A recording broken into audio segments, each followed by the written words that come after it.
সালেহা আপনি লিখেছেন গর্ভাবস্থায় চেয়ারে বসে নামাজ আদায় করা যাবে কিনা। আল্লাহ সূরা বাকারার 286 নম্বর আয়াতে বলেছেন, লা ইউকাল্লিফুল্লাহু নাফসান ইল্লা উসআহা, মানুষকে আল্লাহ তাআলা তার সাধ্যের বাইরে কোনো কিছু চাপিয়ে দেন না। ইমরান ইবনে হুসাইন রাদিয়াল্লাহু তাআলা থেকে একটা হাদিস বর্ণিত হয়েছে সহিহ বুখারীতে।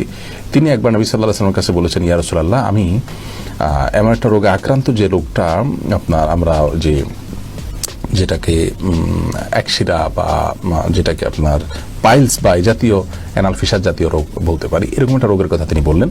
তখন নবী করিম সাল্লাল্লাহু আলাইহি ওয়াসাল্লাম তাকে বললেন, তিনি বললেন যে অবস্থা আমার সালাত পড়তে কষ্ট হয়। তখন তিনি বলেছেন, তুমি দাঁড়িয়ে সালাত আদায় করো যদি পারো, আর যদি না পারো তাহলে বসে পড়বে, আর না হলে তুমি কাত হয়ে বা শুয়ে পড়বে।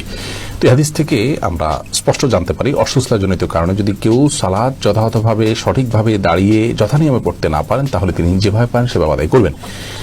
গর্ভাবস্থায় অনেক মেয়েরা খুব বেশি দুর্বল হয়ে পড়েন, শরীর ভার হয়ে পড়ে। এই অবস্থায় রুকু সিজদা উঠা বসা করাটা বিশেষ করে লাস্ট স্টেজে এসে অনেক সময় কঠিন হয়ে যায় এবং শরীরের যে ভারসাম্য আছে ধরে রাখতে পারেন না এবং পড়ে গিয়ে ক্ষতিগ্রস্ত হওয়া এবং গর্ভস্থ সন্তান ক্ষতিগ্রস্ত হওয়ার আশঙ্কা থাকে।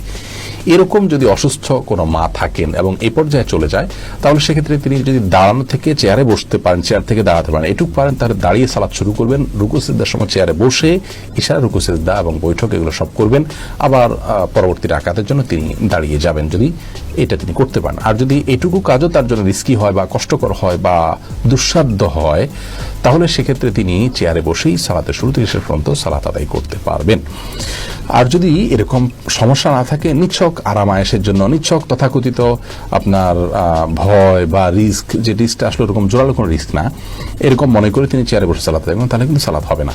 তার অবস্থাটা কতটা আপনার নিরুপায়ের অবস্থা সেটা আগে বের করতে হবে। যদি তিনি সত্যি নিরুপায় হন এবং রিস্কটা প্রবল থাকে উঠা বসা করে সালাত যথাযথভাবে করতে গেলে, তাহলে সেক্ষেত্রে অবশ্যই তার জন্য বসে সালাত আদায় করার সুযোগ আছে চেয়ারে।